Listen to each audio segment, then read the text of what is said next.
raise our hands in gratitude to the beautiful people of this beautiful territory that we live on, that we work on, that we raise our children on, that we go to school on, that when we walk each day, it's important to remember whose land, the Coast Salish people of this territory, the Musqueam people, the Squamish people, and the Tsleil-Waututh people. We raise our hands for allowing us to live on this beautiful land. Thank you, Kat, for that beautiful opening and for the ceremony. I think it's really important to be grounded in ceremony and in respect for the land, that's what guides us when we do this work. Thank you, Imtiaz, for kicking us in the butt and getting us out here. Can you hear me in the back? Okay. I've been up to the Peace Valley as recently as this July, and I want to acknowledge the West Moberly First Nation. They're still in a legal battle against this dam, and this dam is basically attempted genocide. This dam is environmental racism, and what I have seen up there is absolutely heartbreaking. Shame! There are hundreds, if not thousands, of piles of slash, huge old cotton trees that have been cut down and basically are going to be burned by BC Hydro. There are islands in the Peace River that are wildlife refuge. They're calving grounds for the moose and the elk and all sorts of creatures that live in the valleys. The destruction that is happening if that dam is completed would flood from here all the way to Whistler. It is a huge area that we are talking about, and it is a sacrifice zone we cannot afford to lose. So I thank every one of you for coming out here today. The Treaty 8 First Nations have long been opposed to this dam. Hydro has been doing divide and conquer, trying to buy out people, trying to intimidate people, trying to push the dam past so-called no return. But dams are never past the point of no return. Dams that have been put up have been taken down. Yeah. So we have to remember that. We have to remember that we're working with the land and for the land, and the land is the most powerful force in the long term. There's been a lot of work done about the geological problems up there. They're trying to build this dam on shale. It is going to fail. There are actually done-as-up prophecies that if they build a dam, it will fail, it will flood, and lives could be lost by that. It is not a safe project. It violates treaty rights. It violates this poster that I'm holding called Keep the Promise reminds people of Treaty 8. Treaty 8 was to share the land and for as long as the grass grows, the sun shines, and the water flows. That's what the treaty is about. It is not to give up the land, and that lifestyle has to be protected. It is more precious now than ever. So I know you all know this. I know that's why you're here. And I want to thank you for not giving up. There are economic reasons to end this dam. There are environmental reasons to end this dam. There are ethical reasons to end this dam. There are many reasons why we need to stop this dam. And whether or not the political parties understand or follow that doesn't matter. Nature still has the final say. And that's why we have to respect Indigenous laws, because they're in tune with the natural laws. And the colonial system is disconnected in a way that is dangerous to each of us. We're facing mass extinction because of the stupid decisions that are being made in the government right now. So I hope and pray that this project stops. I think that the land will have the final say. It would be nice if our governments would smarten up enough to stop it. I also wanted to just open it up for anybody who wants to speak, or if people have questions. We're here to basically share and to not give up the fight for the Peace Valley. That's why we're here.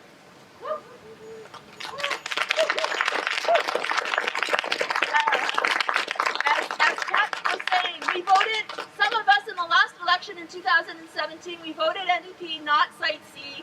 We had our work and our promises betrayed. I understand that there are Green candidates here and they may speak to this. I appreciate that the party, I'll have to be honest with you, and it's hard for me to be honest about this. I worked very hard for the NDP, and my heart was broken when they broke that promise. I will not be supporting the NDP anymore. But I also want to warn the Green candidates here, who I respect and I'm grateful. When people run for service, or run for public service, that is a huge amount of work and we should honor them. But you have to be very careful about your party system, because your party system may actually go against the things you are trying to achieve. So just to acknowledge that, there are good people in the NDP. Their party has failed us. Shame.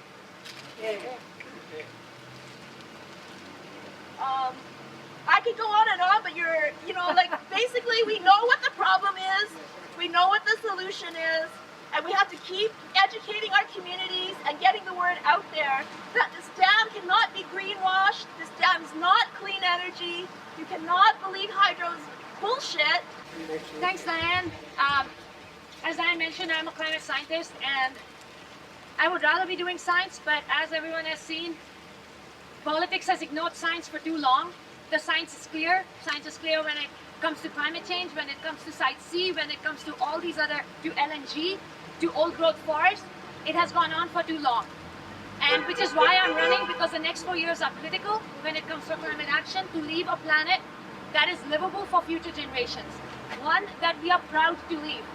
And I can promise you this, that as my other fellow Green candidates who are here, we have amazing ones. We have Stephanie, we have James, we have Kelly. The reason I'm running with the Green Party, as you mentioned, is be careful to vote in party lines. That's the first thing I spoke to Sonia first now. I said, I have my beliefs and my opinions. And she's like, that is why you are running with the Green Party. Because the Green Party doesn't force you to fall in party lines. Okay, 80% of me, or maybe more, is aligned with that, because the party doesn't want Site C and all. But I can tell you this, if I am elected, I will vote against this and, vote to stop LNG. My scientific research is on oil and gas emissions, and I know how bad it is. I know exactly what's going on. We need to meet our climate targets, and that is not possible. And so, even if I vote, I do not vote, and as the others of my Green Party members are here, and mine is a fellow scientist, she's running from Falls Creek, we do not vote for political ideology. As scientists, as smart citizens, we vote based on evidence, based on facts, and we vote for a clean future and equitable future for everybody. Be damned with political ideologies. This is why we are in this mess that is today. So I really hope that we have more green voices this time in the legislature, and we can do something, because if we don't do the right thing in the next 4 years, we'll be in a pretty bad situation. And Site C, LNG needs to stop.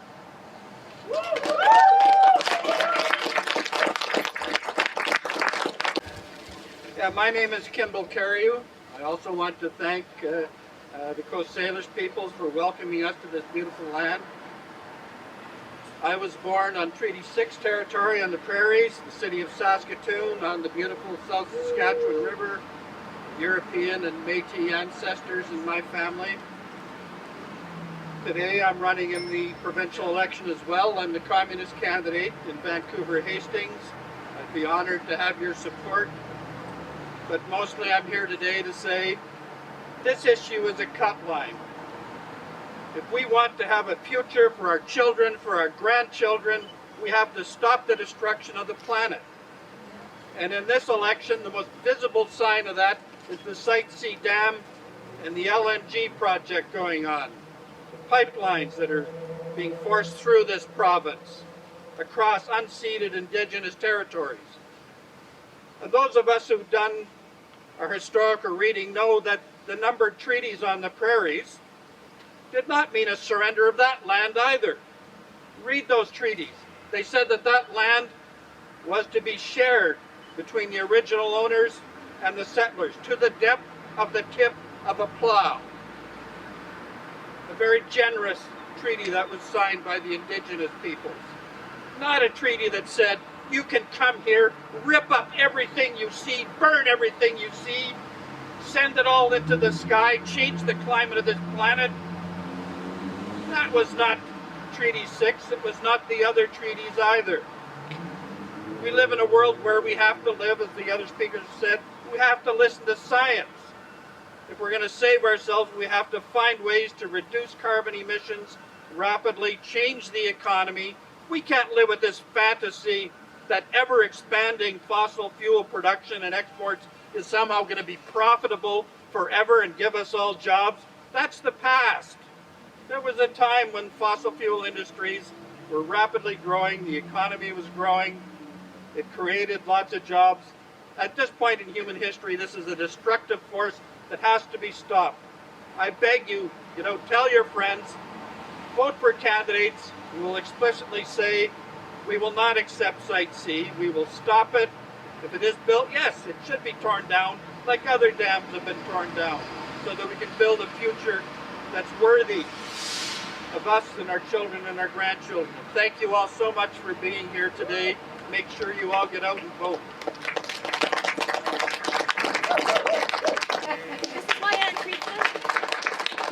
Hi everyone, my name is Mayan. Yes, as Rita said, I am running as the Green Party candidate in this riding, which is Vancouver Falls Creek.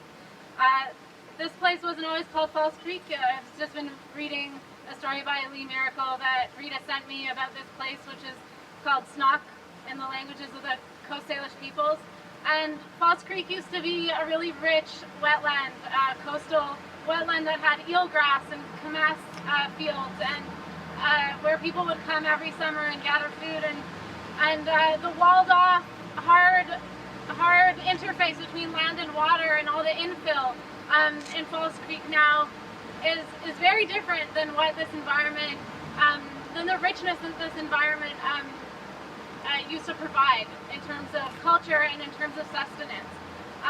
And as we think about the past and future of these spaces that have been colonized and urbanized and industrialized, the past and future kind of meld, because the past can shape the future as well. The fact that these spaces have been urbanized and desecrated and stolen doesn't mean that that is their fate.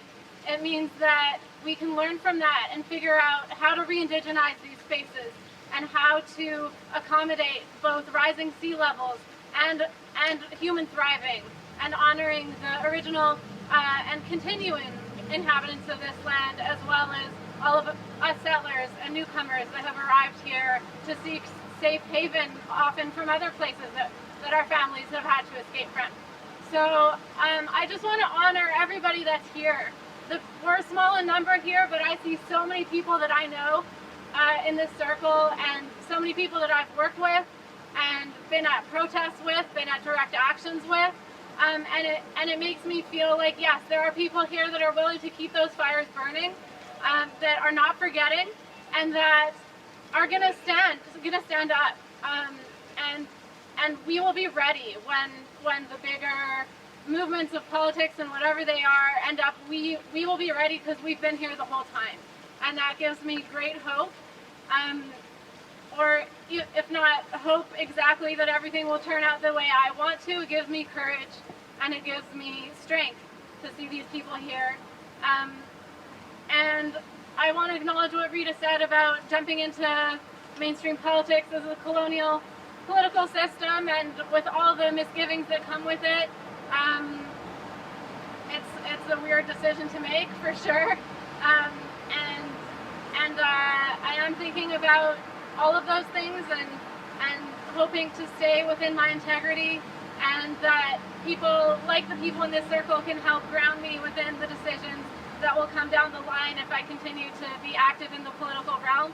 Regardless of whether that happens or not, I will always be on the street. I will always be in the way of destructive projects that go against science, that go against ethics, and that go against the relationship between settlers and Indigenous people of this land.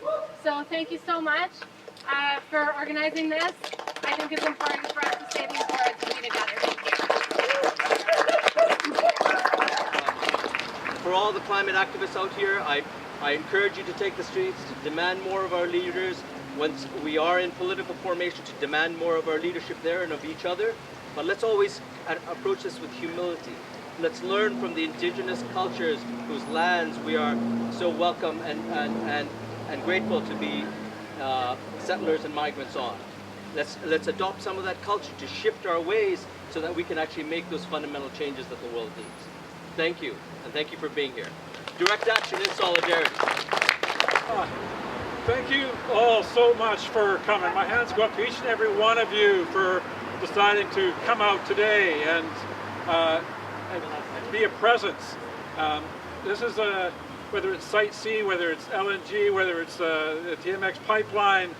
These are, you know, it's incredible that we're living in a time when our so-called leaders in this time of a climate emergency are doing just the opposite of what we know is needed. And you know, I guess what gives me hope and what gives me where I can feel a little better about things is when people start rising up and coming out, and this is, you know, we can never give up on these projects, on fighting these projects. I belong to Fight C, and we've been coming here for many years. I'm thinking back on Kristen Henry, who did a hunger strike here. I guess it was probably about 3 years ago. A young woman who decided enough was enough, and you know, hasn't got the result that she was fighting for. But we're all here. We're still carrying on that fight, and so I just. It is heart-wrenching, as Rita was pointing out. I've been up in the Peace Valley. I haven't been up there yet, but it's heart-wrenching and heartbreaking to think of what's happening between Fort St. John and Hudson Hope. There'd be over 100 kilometers of reservoir of toxic methyl mercury, reservoir that will be not fit for life. This, like any other mega dam across the country, whether it's Site C or Kiosk or Muskrat Falls, they are genocidal in nature. They force Indigenous people off the lands. This is not okay, and this is one of the reasons why I continue to fight and will not give up on this. Right now, BC Hydro is telling us that after 5 years, they're not able to even give a final date when this project will be finished. There's well-known geotechnical problems that they have no solution for. This is where we're at right now. We have no fix. We have no budget. We have no end in sight. And Mr. Horgan is still saying this is something he wants to do. We've heard about the betrayal. It's just unconscionable what he's done, what he's set up here. And this is the time now. It is not too late to stop this project. But they have no end in sight. How can they say that they want to finish this thing now? So it's like they have no way forward. And so I urge all of you in your, you know, what time we have left, whether if you are still believing that maybe government has a solution here. I'm you know, on an edge there on that one, but we have to challenge the people that are running, and thankfully some of the Greens coming here today are taking a stand. It needs to be a clear and unequivocal stand. We need to hear that from Sonia Personal, that this project must be stopped. There's no, you know, what the position now is that this has to go to a public inquiry. They need to put the tools down, and even that is going to be kicking it down the road. That's at the minimum. We need to stop and to have answers under, you know, that witnesses can come forward and say, this is what we're seeing, this is what we know, and this project must be stopped. So with whatever all candidates meetings that are still to come, make a point. If you can't get to them, send a message to your representative and say, this is what I need to hear from you. And we know the connection between Site C and LNG now. You know, this is the incredible thing. This is not for power for houses. This is for fueling fracking and LNG, so they can look good. So we can say, welcome to clean BC. You know, that's a total greenwash. So when you hear that this is clean energy or green energy, challenge it. It's the farthest thing from it. And across the country, any mega dam that you hear that is going on, we first need to look at what the threats to Indigenous sovereignty on these projects, that we cannot continue to keep allowing that to happen. It has to stop now. I'm sorry, I'm into a bit of a rant here. It's a time for rant. But I just love that you're all here, and that this is not over. And you know, my God, we are in a climate emergency. Greta, as a young person, has shown and is not giving up, and any of the other young people now that are stepping up, this is what we need to see. This is what we need to see. This is a climate emergency. It is a crisis for Indigenous sovereignty that's happening across the country. And whether Horgan says he's signed off on this UN Declaration of the Rights of Indigenous People, it's only on paper. It's not in his actions, and we know it. We've seen that. Shame. It's a shame, and we need to challenge it every chance we can. Thank you so much, every one of you, for coming out and having your voice here. Thank you. Hands up. I recently got involved organizing with the Green Party about a year ago, because after I met with Mr. Horgan doing a program through university, I was really unimpressed on the actions that the NDP are taking on climate. After meeting with awesome MLAs like Bowen Ma, I was charmed, and I was like, maybe there's hope. My good friend Tessica Trung is running with the NDP, boosted by George Heyman. And we've had long conversations about how she doesn't trust her party either, because there's too much internal mechanisms that lead them to make their decisions, and they don't allow for voices to be heard. But when I met with the Greens, they didn't tell me what they were going to do. They asked me what I was doing. They asked me how I can be involved. How can I help build the movement? So over the course of a year, I've gotten involved with my local riding association. I've helped to get some of these awesome people onto the ballot for this area. We got people from Extinction Rebellion, we've got climate scientists, we've got addictions experts, we've got really awesome people that are doing work in the community that are struggling right now to be able to run in the snap election. We've had 30 days to organize a slate of 87 people across this province, about a week after we just finished a leadership race. We got a party of 12 staff. There's 12 people in the BC Green Party that had to write a platform, that had to organize all these people, had to put this together. We are struggling and we're small. And they fuck up all the time. I'll be honest. It frustrates the hell out of me. But the nice thing is I can call any one of those staff, I can call any one of the MLAs, and I can get them on the phone and they listen. And we need movements between elections, not just during elections. We need people to get involved in their ridings. We need people to organize. This work is so important. The work that organizations like Greenpeace are doing, Sierra Club, Ancient Rainforest Alliance. But we're all siloed. We're not coming together and unifying. And we need to spread out. And we need to make these movements happening all the time. Because they tell us that, we can tune out for 4 years. They've got this. They don't got anything. And the one thing I can say about the Greens is they don't have any corporations on speed dial, because none of them want to talk to them. So if they get elected, yes, they probably are going to go down those same roads. They'll probably end up getting coerced, and they'll probably get into those meetings. But we have their ear now, and Jimmy Pattison doesn't. So we've got an opportunity to make change happen. We just got to keep organizing. We got to keep fighting.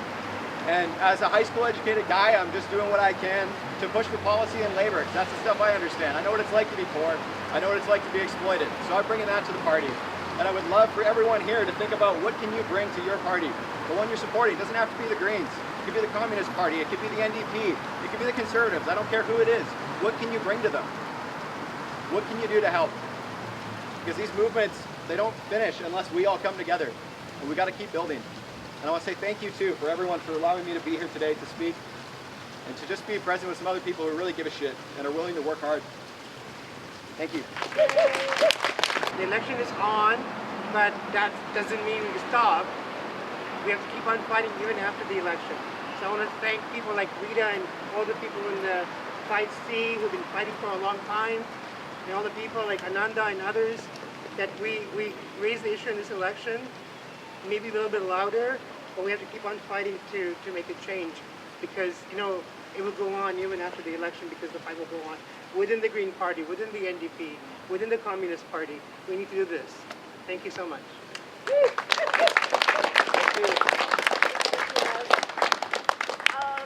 In closing, I just wanted to say thank you again to everybody, and to say, if you can, please write a letter to your local newspaper. Just try to keep the issue alive and educate people about it. I think after the election, if the best outcome is that we get more Greens in power to push this NDP government to do the right thing, that's my hope, that we get there. Whatever happens though, I think it's important to keep speaking out and to keep teaching people about it. And I just want to acknowledge that the Peace Valley, like if you have ever been up there, it is so beautiful. It is such a sacred place, and it is not right to be destroying it the way this province is doing. Also, one last thing, there's an open letter to halt the dam that has been put out by a bunch of people, including the former CEO of Hydro. And so if you can share that letter, let people know about it, sign on to the letter, get other people to sign on to the letter. We're going to have to keep pressuring them after this election, and that's going to, because the problems at the dam are still there, and Mother Nature is going to take care of the dam, but we have to do our part too. Thanks, everybody. Fly for eagle, save the water for salmon, save the forest for bears, let us all live in peace. Stop the pipeline, stop the oil tanker, we don't want them here, because they pollute, because they kill all the life on the earth.